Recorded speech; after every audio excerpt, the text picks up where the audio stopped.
I bought Subway sandwich for $7, I guess, and my friends, they got like McD burger for like $1 or $2. That's the reason I started non-veg. Anything you don't know in the resume is an instant red flag. One mistake which I did, and a lot of people are doing in India, taking long breaks between the hours and now spending more time in office. When I was doing my internship and got converted full-time in my first company in US, only company I applied for full-time after that was just Apple. I would personally like to understand a day in your life at Apple. As an Apple employee, like, do you get any discounts on the products? Like, do you get them cheaper or do you get them for free? I never thought that I will be able to finish my master's. Because it's very hard to be yourself if you know that people around you are very judgmental. Try to buy your time. $2, 40 minutes. 40 minutes are more expensive than $2. Who do you think is a bigger genius, Elon Musk or Steve Jobs? And why? Hi everyone, and welcome to the new podcast of Your Buddy Nakul. Today we have someone with us who never imagined to be in the US, but eventually ended up here. And we are going to understand his story from him, who now works at a managerial position in one of the companies where a lot of students and people dream to work, Apple. This podcast is going to be very knowledgeable, fun, and extremely valuable because we are in conversation with Aman Mahajan. Hi, Aman. Hi, Nakul. Thank you for being on this podcast. So this is like very casual, and we'll just talk about your journey, how you ended up in the US, and of course, like, you work in a company where a lot of students and people dream of working. The products are amazing. Like, I mean, especially in the US, everyone use Apple products. So, of course, we'll talk more about all of those things. But so we have divided this podcast in some segments. So the first segment is just like the icebreaker. Okay. So the first question I have for you is, if you wanted to describe your journey in one word, what would it be? I think the one word, if I have to choose, I will choose adjustment. Till the time we land in US, you need to adjust. You come out of your house, living in a new place. Immigration is the biggest adjustment. Every year you have to apply for the visa.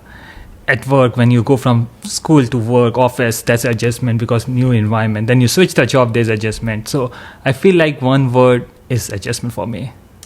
Yeah, I mean, that's true. Like, if I think about when I came to the US first, it was so different from India because one thing which I remember is, like, we are so used to the normal habits, and I mean, my parents would like literally do everything for me, and now after coming here we have to be so independent and eventually have to adjust to so many things that absolutely, like, there's no denying that we all have to like adjust here, but like in this journey, everyone has some inspirations or some guidance or some help from different people, right? So is there someone specifically, one person or like multiple, who you find to be your inspiration? I think every stage of my life, my dad is the one who inspired me. Not just because he's my dad, but it's just the way he lived his life. He respected. So most important thing he taught me is to respect people. And the one theory which he always has, that if you cannot respect people, you cannot be good at anything. Doesn't matter what position you are going in your life. So I think, and I think I try to follow that. And when your basics are good, like he's with very junior class degree, and still he's managed to do a lot of things in his life, just by having a basic clear.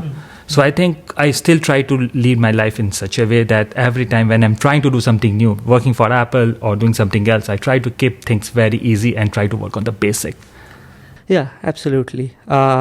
So coming to the US is always different. Like you said, adjustment. I just thought of like a question based on that. Like, was there any cultural shock or like different things that you realized when you stepped in the US? Actually, there are a lot of things, but one thing which come in my mind is food. Like, one thing I realized that in US, the vegetarian food is costlier than non-veg. Is that true? Like, the vegetarian food is costlier? I can share one of my experience. It was first week in my university, and we went out for lunch. And I was vegetarian when I came to US, and I bought Subway sandwich for $7, I guess, and my friends, they got like McD burger for like $1 or $2. Actually, that day I realized that, oh, okay, so I have to switch to non-veg to save money. So that's the reason I started non-veg. So you literally started eating chicken because it was like cheaper in the US? Exactly, yeah. It was much cheaper, actually, not just cheaper. Wow. Well, like we are to the end of this segment. Like this was a short one, but let's move to the new segment, which is from campus to cubicle, where we would like to understand about your journey coming to the US and eventually how you ended up in the Apple. So the reason behind this segment would be to help our viewers to know that what all challenges you faced and how did you manage to get into such an amazing company eventually. So the first question I have is what actually made you decide that you wanted to come abroad for your education? And a follow-up question to that is, why did you choose US? Maybe I'm not the right person to inspire people for coming to US, but I came here for a girl because I was in love with a girl and she decided to come here for the masters. So I had only two options. Either I stay in India and forget about her, or come to United States and have a chance to have a life with her. So I took the second option and just came here for the masters. Did she know about this? I don't think so, no. She had no idea. Only thing she knew that the reason I'm coming to States was for master. That's what I told her. But I never had any interest of doing masters. So to answer your second question, the reason I selected San Jose State because of the fees. So if she would have said me, okay, I'm not interested in you and I have to go back to India, I wanted to pay out the loan. Right. Like that's a big decision. I mean, that's the choice you have to make, right? What you want in your life. So I wanted to spend life with her. So the only option or only way I can do that is to do the masters and come here in States. So wow. So did you end up marrying her? Yeah, she's my wife now. So awesome. I mean, this is an amazing, of course, like it's a fun story, but at the same time, what I understand from this is these days I'm getting a lot of calls and like messages on LinkedIn asking that should students from India come to US right now because of all the job market. And of course it's tough. It's tough than what it was earlier. But you gave a very good example that everyone has one life. Yeah. And if you really dream of something big, it can be hard, it can be risky, but sometimes it's worth taking the risk. So if he can come for a girl, I'm sure like you guys can come for your masters, like if you really want to do that. So don't hold yourself back. In India, you did your undergraduation in which branch? I did in ENTC, Electronic and Telecommunication. Oh. And like is that the same that you did here in the US? I did electrical engineering in US for my masters, yeah. Okay, got it. And so like when you came to like San Jose University, was the fee only factor? And the reason I'm asking you this question is a lot of students prefer applying to San Jose University, like it's one of the pretty popular university among Indian population. So I would really like to know more about the university and your experience with it, and would you suggest students to come to San Jose University as well? The reason I selected San Jose State University is a couple of factors. One, fees. Second, one of my friend was in San Jose State University, and one thing he mentioned me that it's in Bay Area, there's opportunity to work as an intern while you're going to school.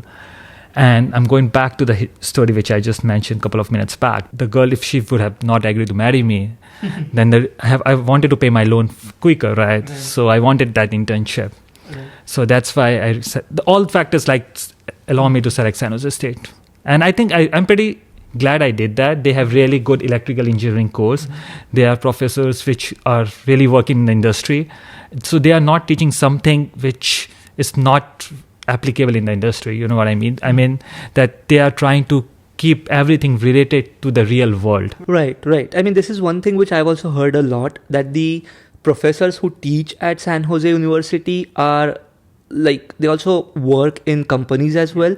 So the curriculum which they design is very much in line with the industry standards of. So eventually, is it correct to say that if you want to go into a professional career, like work for some big companies, San Jose University is really like one of the good universities to be at? Oh yeah, 100%. The courses are designed that whenever you will feel when you go for the interview, the questions which you will see are mostly from what you have learned from your school and from your professor. So it's really helpful to be part of, like in Bay Area. Another thing which is San Jose State University offer you, that there are a lot of industry here, like a lot of companies. It's Silicon Valley, a lot of companies here.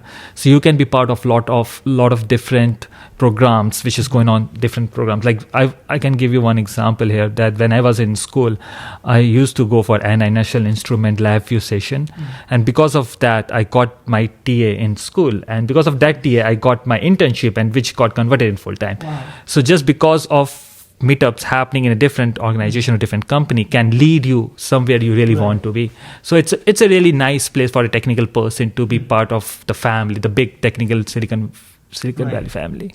So do you think personally, if like should students focus on high rank of a university, or should they really focus on the location? Because like what you are mentioning right now is you're really putting a lot of importance to the location of the university. So would you prefer like a good location, or would you prefer like very high ranked universities? Depends on individuals. For me, the motive of master was very different, but I feel like people should focus on rank, because in long term you want to learn the course, and it depends on your interest. Like few folks more on the research side, so they have to make sure that whatever each field, like when we say electrical engineering, it's like a million things you can research on, right? So you have to do your work to figure out the university which is focused on your interest area, and try to go in that university.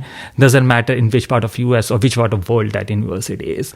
Even if you don't get a job, don't get a internship, that's fine, because that's only for 2 years. But if you have done your work, you work on your basic, you will find a pretty good job after that.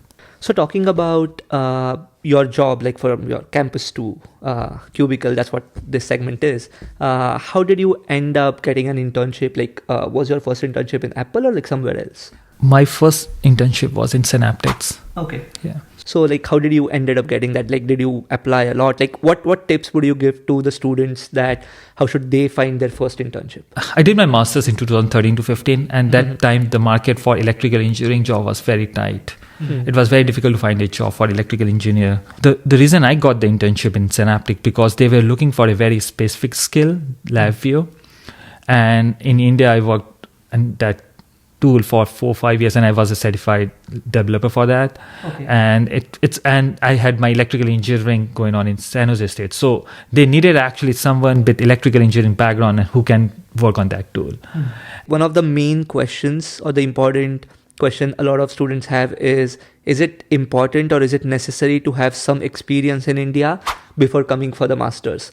And there are so many opinions, right? Like you will find opinions from people saying, no, it's not necessary. Some will say like, at least have 2 years of experience. And someone will say, the more the experience, the more better it is. So what's your opinion on that? Like, do you feel that the experience in India really helps?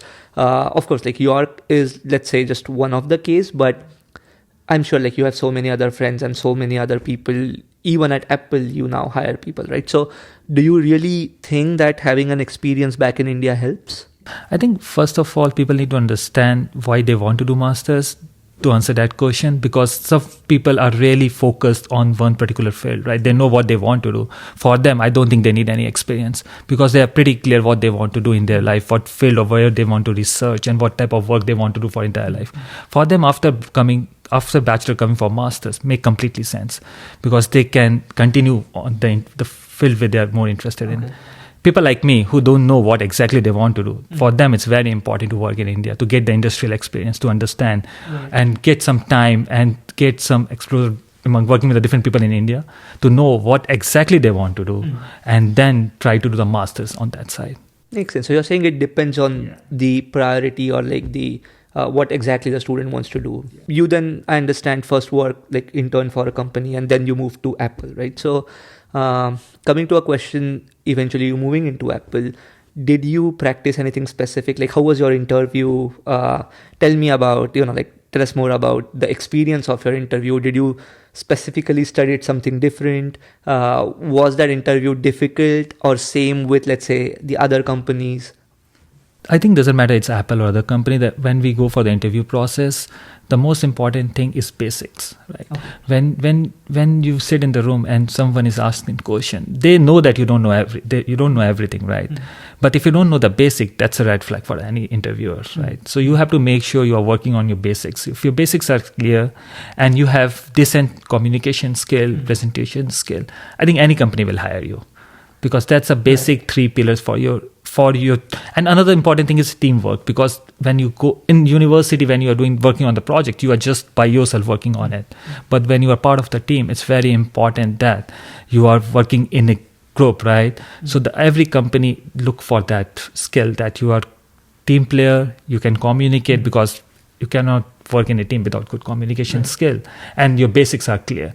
And more than that, anything else you can learn in the company. Right. I mean, this is really helpful to know, and because now you are also a part of the panel, which now I'm sure takes interviews, and also, I mean, it's a very good lesson, or information for the viewers, is to, it doesn't matter which specific company it is, you need to have your basics clear. And I have also been taking interviews for some time now, and then I mean, that's exactly what everyone looks into when we take the interviews, is skills can be learned, but the important thing is the teamwork, and I'll say the motivation, that even if I don't know something, I'll be able to learn that. So I think that courage and that self-learning attitude is what I think is the most important skill. So I think one thing people should make sure, the resume, when they submitting their resume, should reflect what they are.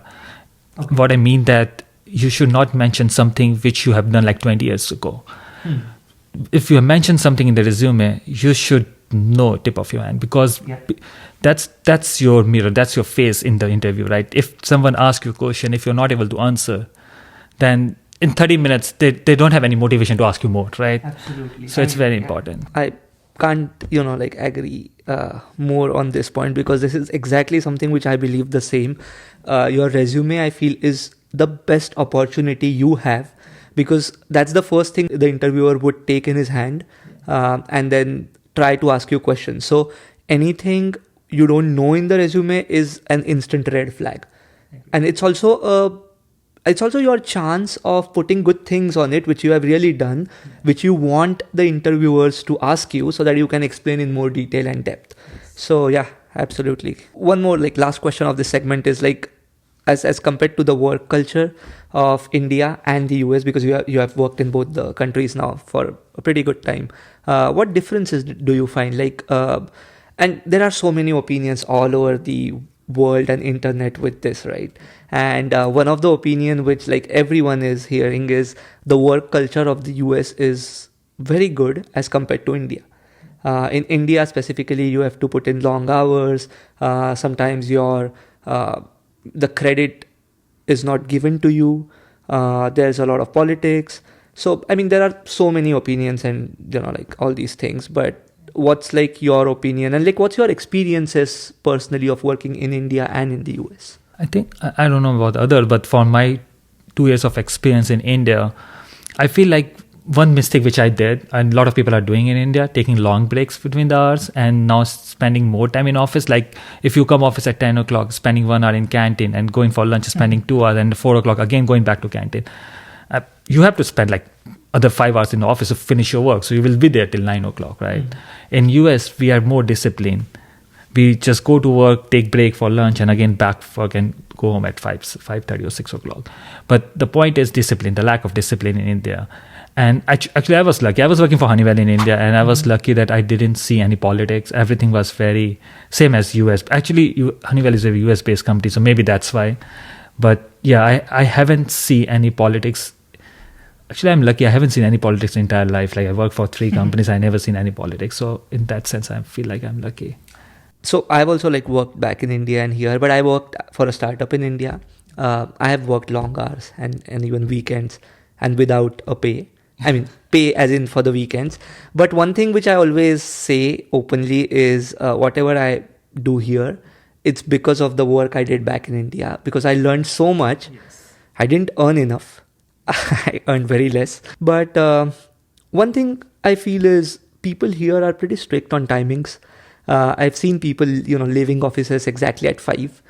They have their workouts. They have their like life outside of the work. Back in India, I've seen a lot of people, being called on weekends and after 5. And yeah, so I mean, this is a definite difference I've seen in work culture of both the countries. I think work culture, it's also depend on the mentality of the country and people, right? Like in India, you have a lot of help. Like you just give one example that people have to leave at 5 o'clock. But why they are leaving? They are leaving because they have to pick the kids here from school, from daycare. In India, they don't have to because they have help. They have people who can do for them. They can stick to the office 6 and 7. That's the difference in India and here, right? Here, you cannot get much help. But in India, you have a family, you have a friends, or you can, the getting help from outside is not that expensive the way we have in US, right? So it's easier. So that's the reason, because the reason I know this, because I'm the person who was sticking to office at 7, 8 when I didn't have kid, but with now have kid, I have to leave at 5 to pick him from the school, right? So that makes the difference, having family, and it's important. I'm not saying that whatever we are doing in India is correct or whatever we are doing here is it's not good, but it's just a different style, right? Different environment, different help we have. Yeah. And with this, we are to the end of this segment. And with this, let's move on to the next segment, which is Behind the Curtains, where I and everyone wants to understand about a day of your work, like a day in Apple. So let's go back a little bit. And do you really, was working in Apple your dream, or it wasn't like that? It was a dream, actually. There's another story behind that. When I was in Honeywell in India, team member, my senior folks used to travel to US for the support, and few of them had iPhone. It was like first sight love with iPhone when I saw that, like iPhone 3 or 4, I guess, in 2011. And then I decided that, okay, I want to have a phone. And after coming States, and that's one of the inspiration of taking the electrical engineering to to work on consumer electronics. And my courses were in such a way that I can be capable of working on consumer electronics. And from that, I mean iPhone. And yeah, so when I was doing my internship and got converted full-time in my first company in US, only company I applied for full-time after that was just Apple. I didn't apply for any other company. So yeah, I mean, it was really great to work for a company which you always dream for. Yeah. Do you love? Was it like the love of the products of Apple, or was it the love of the company? What did you like the most? Why did you always wanted to work for Apple in the first place? Both are not different. They are same. When you say Apple, it's product, right? Mm-hmm. So I think if you love product, then only you can love the company, right? So end of the day, you have to be very, very passionate about the product you are working on. Mm-hmm. And I can't think about any person in Apple who is not passionate about the work they are doing. I would personally like to understand a day in your life at Apple. How's your normal day in Apple? As I mentioned, that I really enjoy working in Apple. So every day is like a fun day for me. You are going in office, and I don't remember last time when it happened when I felt like, oh, it's just 3 o'clock. I always feel like after the end of the day, I feel like I had less time to work. You know what I mean? Just so days are going so fast in the company that you just want to be there for more time to do more work. While we study, and we have some, you need to do some projects and all, and I'm sure you did them too. So how does that differs from the projects or the work you do at Apple? When we are in school, we have infinite time to do that. What I mean, it's not infinite time, but still you have no deadline, right?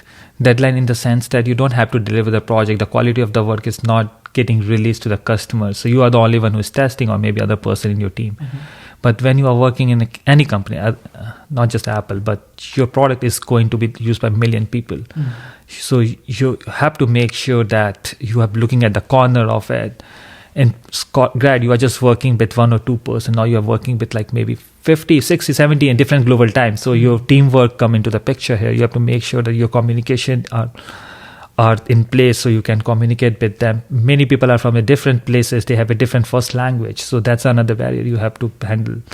Second, the documentation, because people move around, and you have to make sure that when the new people are coming on board, they are able to understand and continue where the last people left, right?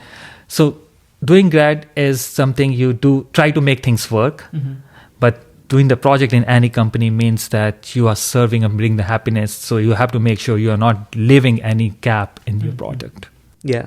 Let me come to like a question where I am interested and a lot of other people want to know. Apple is known to be like a very secretive thing. I have heard that no one talks about anything that goes, inside of Apple or the new product launches, which they do. Is it really like that? When they work on the product, right, they don't want to talk about that in public. One thing which I know, Apple believes in need to know basics. So if you need any information to work on something, you will know that for sure. If you don't know something, it means that you don't belong there. You don't have to know that thing, and which is very true for any company, right? You want people surprise and delight, right? So that's it's very important. It's in Apple culture, right? So it's just, if you have to know something, it won't impact your work. If you have to know something to make your things done, you will be part of the discussion for sure. Right. So let's say if there's an iPhone new version launch or like release. So are you then saying even the teams within Apple does not know about that? The only teams which are supposed to know only have that information, or like everyone within the Apple knows about it? I think people who are working on that, they will know about that. Only they will know about it, but not the other people, right? Yeah, I mean, there's no point, right? I mean, you just want to keep things to the team who is working on the product and try to make that product successful. Right. Coming to like a little bit of broader question, how do you think Apple is different as compared to other tech giants, like let's say Google, Amazon, Facebook? Of course, like you haven't worked for them, but I'm sure like your friends might be. And like, do you feel like Apple is special in a way, work culture, product, or anything like that as compared to these companies? I'm going to answer this question as a consumer, not as an employee of Apple. So I haven't, as you mentioned, I haven't worked for any of those companies, so I don't know anything about them. But as a consumer, I'm using different product for those companies. One thing I feel as a consumer, that Apple think about the product as a product for the consumer, not for any R&D project. When they work on something, they don't work like to release something. They work like how that product or feature can help the people to make their life better. Okay. And that part I love about Apple. I love about Apple that each small things are just for people. How it can make the people life easier.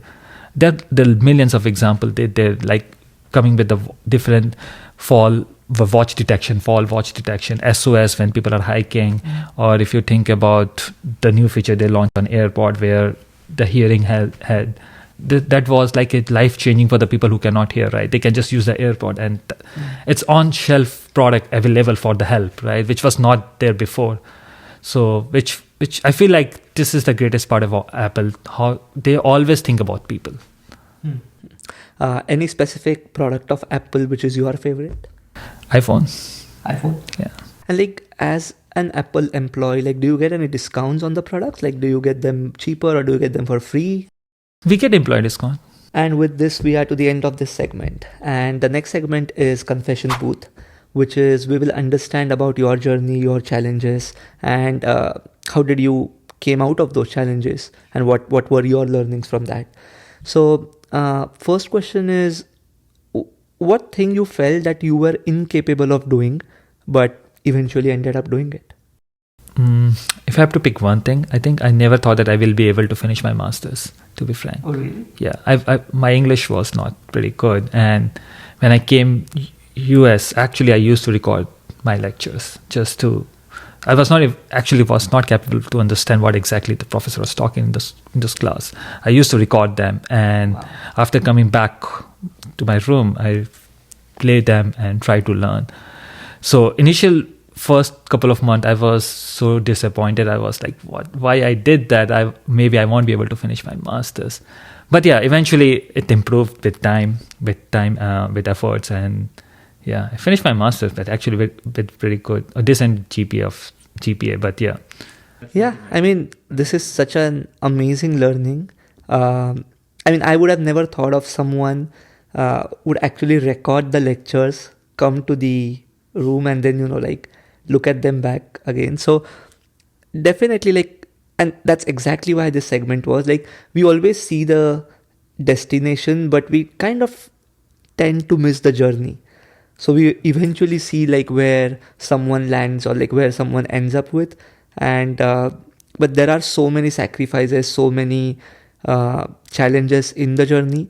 And like this is, I think, one of them where I never imagined you would say this, right? Like you never thought of completing the masters, but you had that challenge. You took your, like you took all the efforts you could, you successfully completed it, and now you are here with, all like good things. So yeah, that's amazing.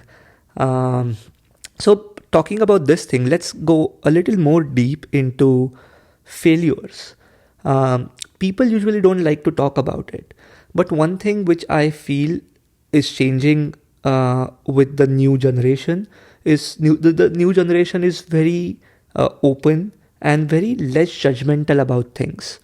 And I personally like it a lot because it's very hard to be yourself if you know that people around you are very judgmental. Yeah. And I have tend to be a better person when people around me are not judgmental, because I can just be the way I am, right?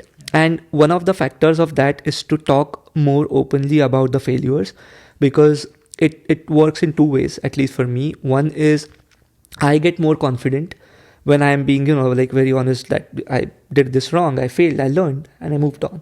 And at the same time, I believe as a society, it's it's my opportunity to deliver or to give some knowledge or advice to the people, or tell them about my failure, so that the new generation would not make the same mistakes. So talking about these things, do you have any failures or specific things that you would like to share so that people understand, and we'll also like to know that how you navigated through that journey and came out of it?